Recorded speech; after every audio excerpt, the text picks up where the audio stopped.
Section 1. You will hear a conversation between an optometrist and a patient who has come for an eye test. First, you have some time to look at questions 1 to 6.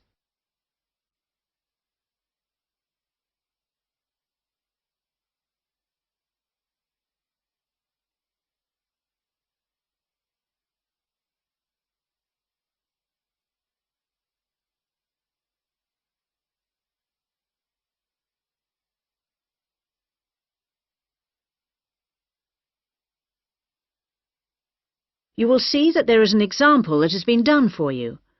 On this occasion only, the conversation relating to this will be played first. Good morning. Can I help you? Yes, I'm here for an appointment at 10 o'clock with the optometrist. I'm a little early. I know it's only 10 to 10. Are you Simon Lee? Yes, I am. The time of the appointment is 10 o'clock. So 10 a.m. has been written in the space. Now we shall begin. You should answer the questions as you listen, because you will not hear the recording a second time. Listen carefully and answer questions 1 to 6. Good morning. Can I help you? Yes, I'm here for an appointment at 10 o'clock with the optometrist. I'm a little early. I know it's only 10 to 10. Are you Simon Lee? Yes, I am. I'm Rachel White, the optometrist here today. Come in and take a seat. Thanks. Before we test your eyes, I just need to get a few details from you. So, Simon, what's your full name? Simon Anthony. That's A-N-T-H-O-N-Y. And my family name is Lee. L-E-E. Mm-hmm. And your date of birth, Simon? The 1st of June, 1989. The 21st of June? No, the 1st of June. Oh, whoops, sorry. 1989. Ah, same year my son was born. What's your current address? I'm living at a hall of residence. Which one? At University Hall, not far from here, in Adams Terrace. University Hall. And do you have any medical insurance? Yes, I'm fully covered. And who are you insured with? I'm with Health for Life. Healthy Life. No, people always get that wrong. It's Health for Life. They're part of some big insurance company. Good. Now, Simon, have you ever had your eyes tested before? Yes, once, but not recently. It was when I was still at school. So, roughly when would that have been? Probably around September 2007. No, on second thoughts, it must have been the year before. September 2006. And my eyesight was fine then. But you're having a little difficulty now, are you? Well, yes. Since I started at university, I've been having difficulty with distance vision. I can't always see things in the distance. Well, let's have a look. Now, I'm just going to cover your left eye. Yeah. Can you read the top line? Yes. R-B-Q-S.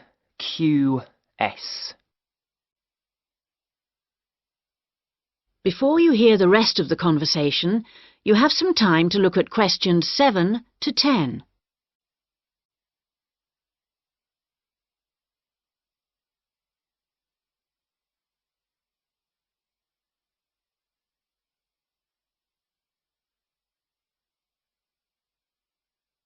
Now listen and answer questions 7 to 10. Well, Simon, your eyes have obviously got a little worse since your last test, and I think you're going to need to wear glasses. Not all the time, and not so much for reading or close work, but definitely for driving. Right, yes, I thought that was probably the case. So now you need to choose some frames. There's a wide range to choose from, as you can see. Can you give me some idea of the difference in cost? I quite liked the idea of some frameless glasses. Did you? Well, the prices vary enormously, like everything, but the frameless ones are the most expensive. The cheapest are the ones with the full frame.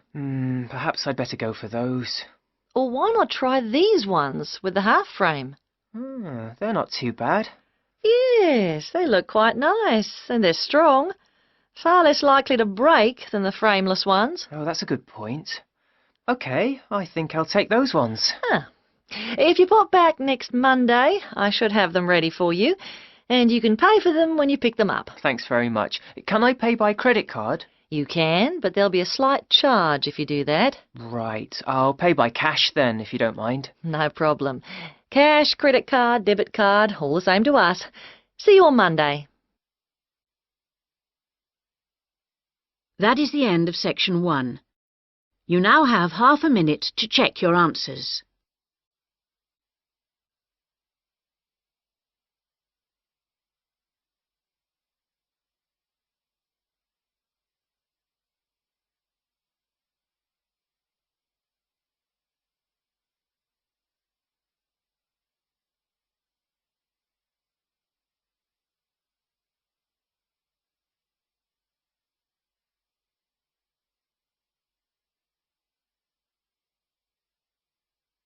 Now turn to section 2.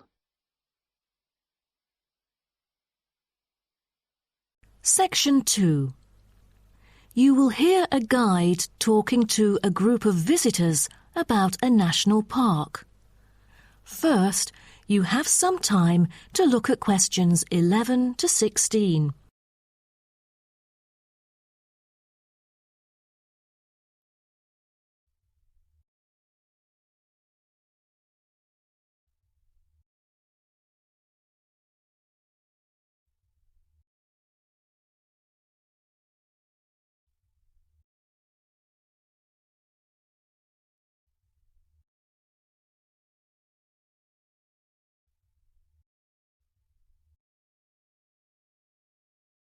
Now listen carefully and answer questions 11 to 16.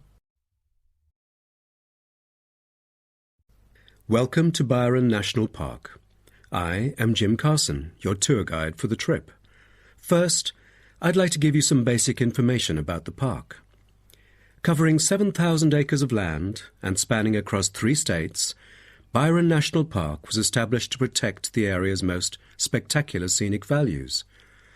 With unique geological features, natural history, and native plant and animal life, it is an ideal destination for recreation as well as research purposes. The park has a breathtaking waterfall connecting the longest river in the country, but it is most renowned for having the largest subtropical rainforest worldwide. There are many layers of tall, medium, and low vegetation growing with seasonal variations in the park. It is a place where the air seems green. Ardent hikers can find an awesome array of options here. Apart from the dense green rainforest, tourists can also hike along the mountain trail. Despite the stunning view, taking photos is not advised on the way up, I'm afraid, as one might get distracted and the narrow trail by the sheer cliff is quite dangerous. When you reach the top of the mountain, there is nothing better than having a picnic under the trees with your family. Accompanied mostly by wildlife, walkers as well as cyclists may find the bush track a good choice for having a tranquil time to themselves. As your tour guide, I suggest that only expert hikers take the creek circuit, because its beautiful and inspiring scenery through the subtropical jungle is paralleled by its physical challenges. A list of transport is available within the park. Bicycles are a popular choice, as it is the most flexible way to get around. Electric trams are temporarily closed for maintenance. Boat trips down the river are an ideal way to spend a tranquil afternoon. Rest assured that transport within the park is covered in the bill. Extreme sports is another highlight of the park. There are, for adventurous grown-ups, especially those who are comfortable with having a racing heart, scary as it may sound, it is actually safe to participate in extreme sports under strict instructions and close supervision. Abseiling is available regardless of the weather. It is a fun way to overcome fear of heights, gain new skills, and get an adrenaline rush. Bungee jumping and paragliding are also available, except for during the summer. At this point, you might worry about meals here. Well, even though there is only one restaurant in the park at the moment, the variety of dishes is astonishing. There are 2 meals included in the price. Just get your meal ticket at the reception before dining. Also, there is no need to make reservations or worry about availability, since there are plenty of tables. Before you hear the rest of the talk, you have some time to look at questions 17 to 20.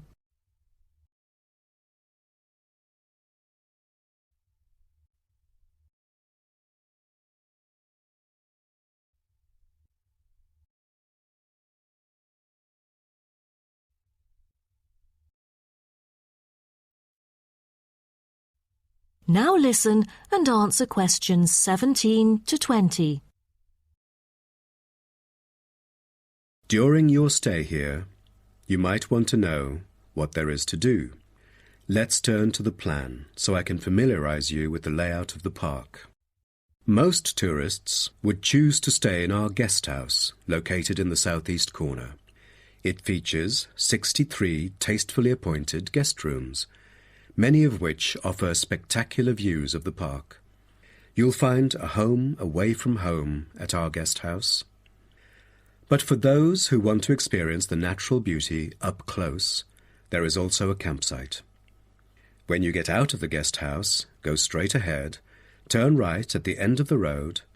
To your left, there is a campsite amongst the trees where you could spend a night under the stars together with owls and chipmunks. If you look at the top left of the plan, you will notice a picnic area. You can either bring your own food, or we can deliver food to you. Barbecue is an option. The business centre is situated directly opposite the picnic area.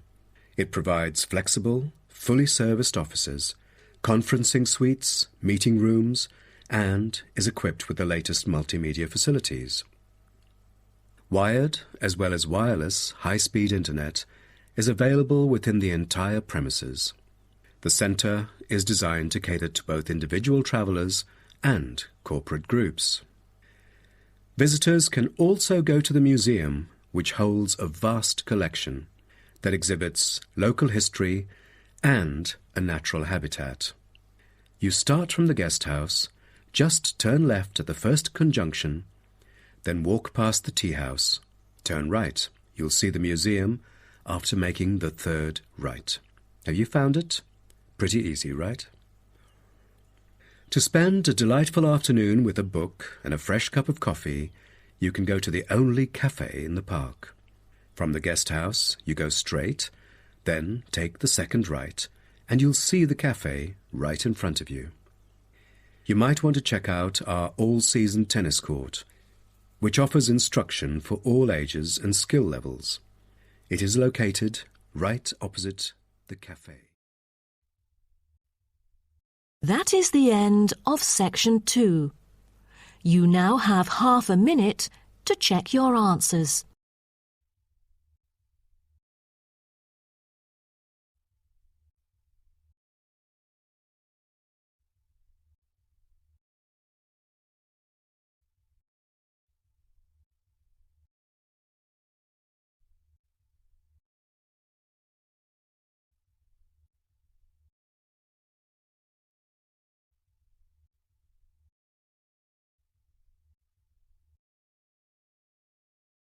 Now turn to section 3.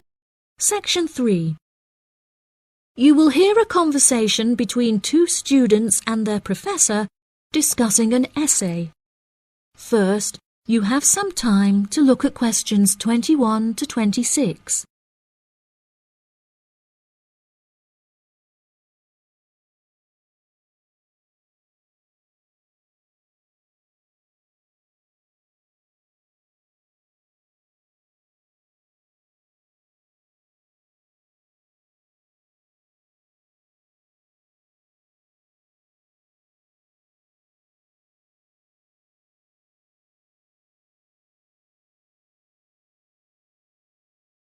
Now listen carefully and answer questions 21 to 26. For next week, I'd like you to undertake a piece of research in preparation for writing your final essay. In order to gain top marks, you must include a range of primary, secondary, and tertiary sources. Are there any questions? Yes, Professor, I have a question.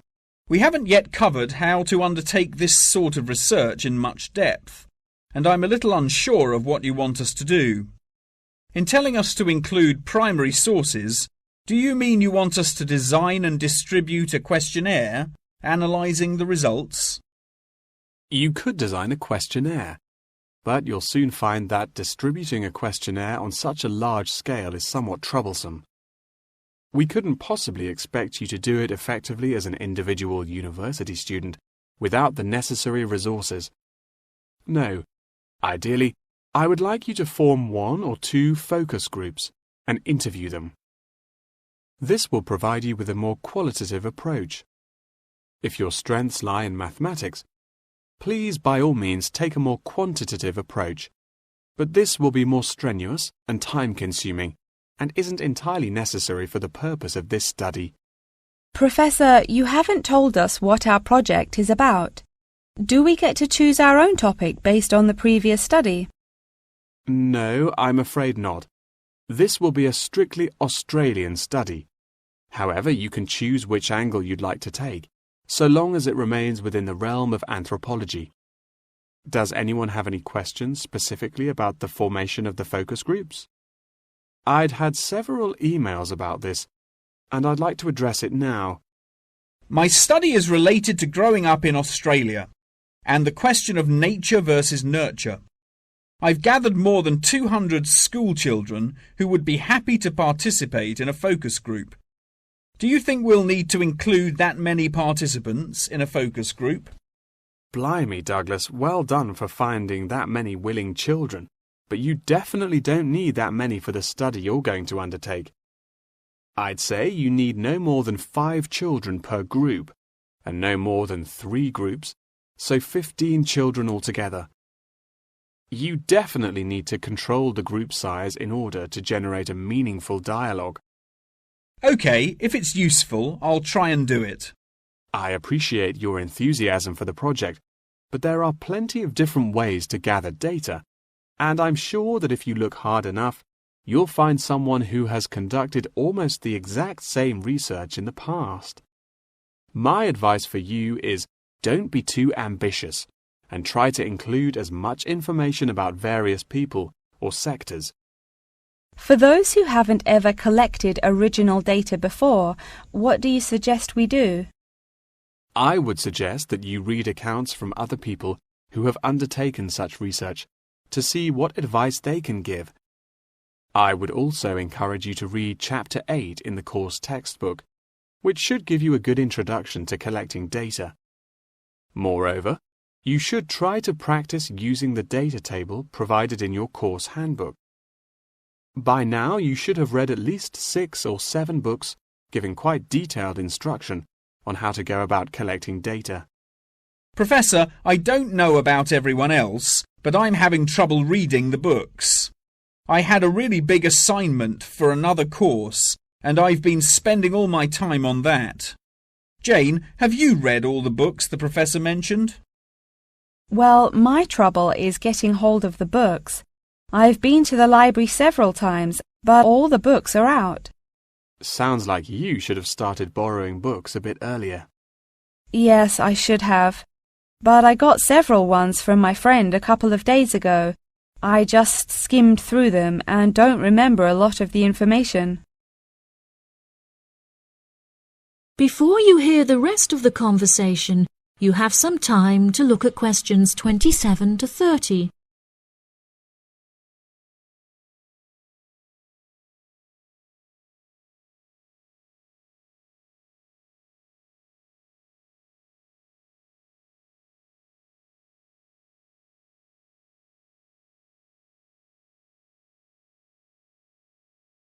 Now listen and answer questions 27 to 30.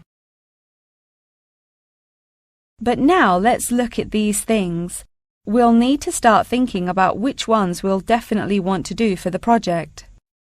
OK, the first one here is the final report. If you like, we can work together on the research and data collection side of the project, and doing the final write-up. Cool. That sounds good.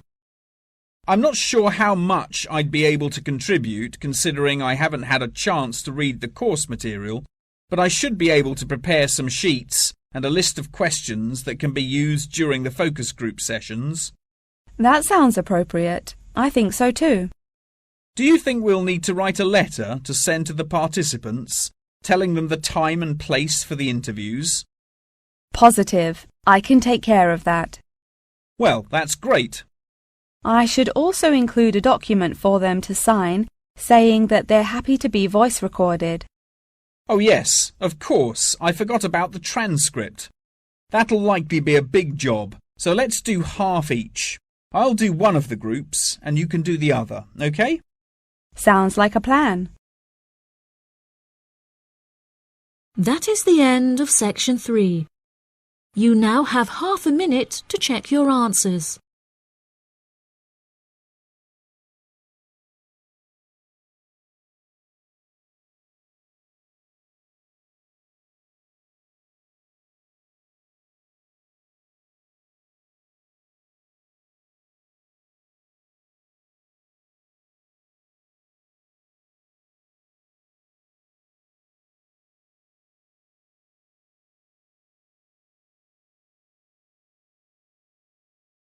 Now turn to section 4.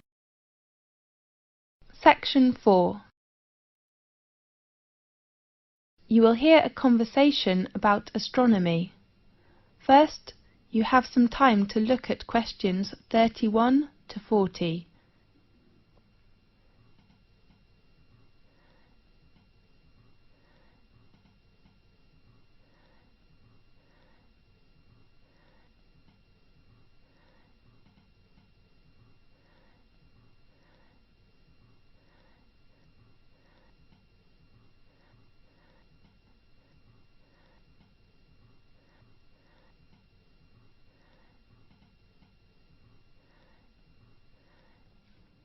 Now listen carefully and answer questions 31 to 40.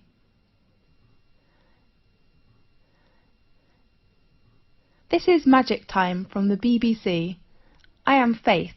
In today's programme we invite a Professor of Astronomy. Welcome, Lewis. Thanks a lot, Faith. What magic information will you introduce to us? We all know the Leonidas in August are coming, so today let's talk about meteors. Good topic. At one time or another, almost everyone has glimpsed a swift little streak of light dashing across the night sky. Nearly everyone makes wishes when they see them and blame both good and bad luck on their presence. Yes, these sudden celestial visitors are meteors. We often call it shooting star. The glowing trails are caused by the incineration of a piece of celestial debris entering our atmosphere.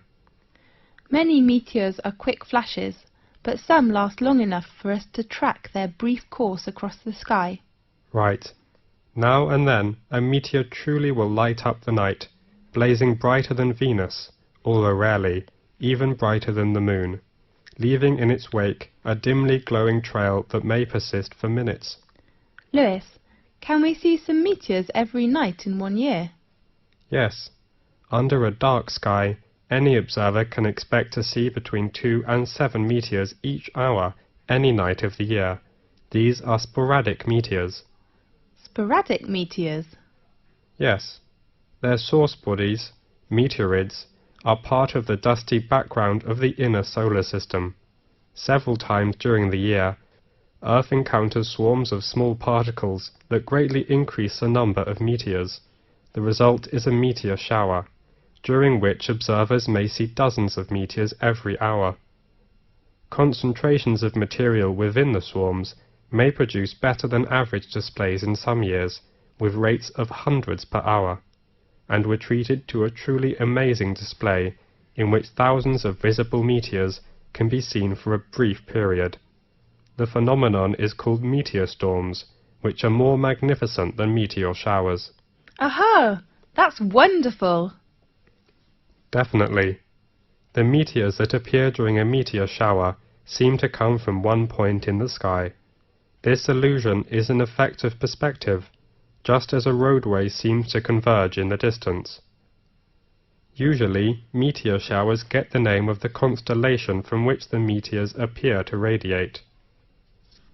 Such as during the Perseid shower in August, meteors seem to streak from a point in the constellation Perseus.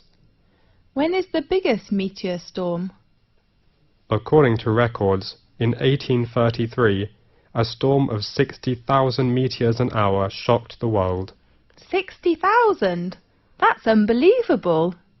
By the 1860s, scientists had known that many meteor showers were annual, including the normally placid Leonids, which produced the big storm, and that they were somehow related to comets. Really? Yes, but most of the meteors people have seen during one of the annual showers arise from fluffy particles not much larger than sand grains. As a particle enters Earth's atmosphere, it collides with gas atoms and molecules. The particle becomes wrapped in a glowing sheath of heated air and vaporized material boiled off its own surface.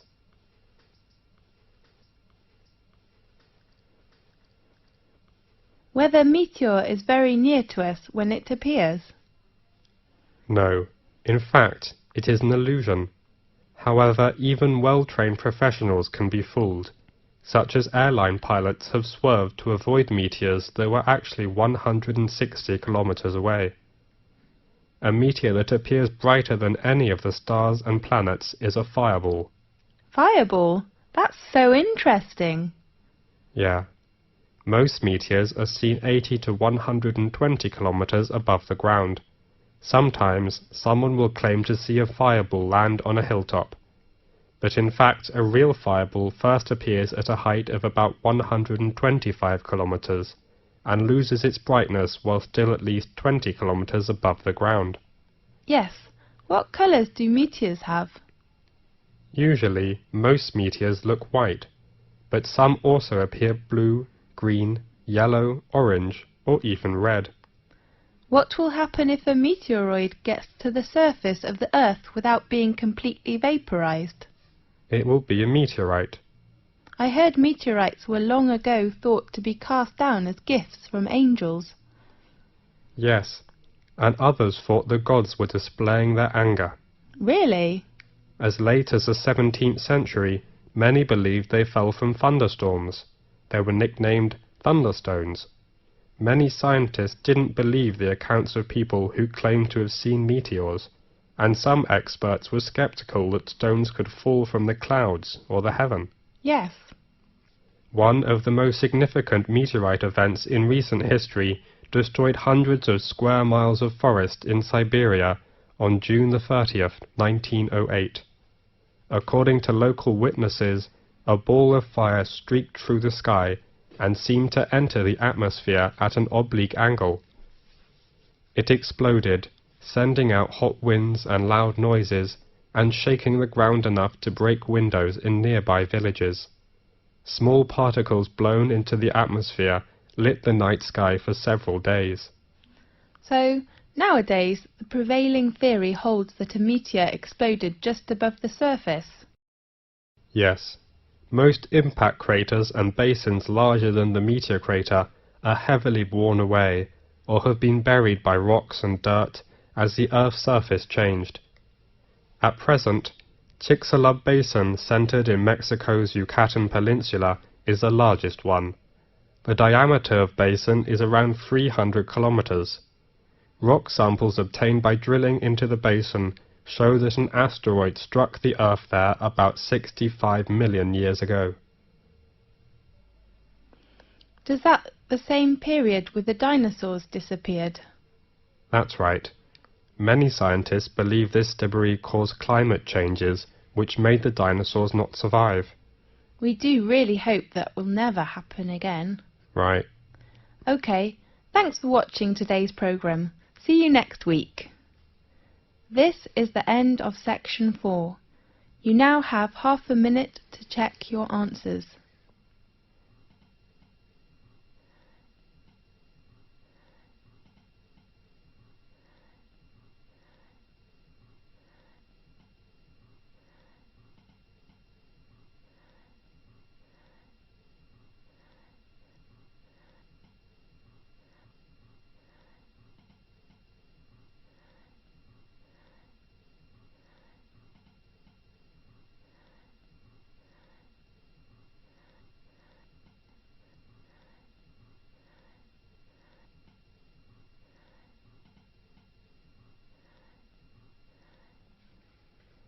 This is the end of the listening test.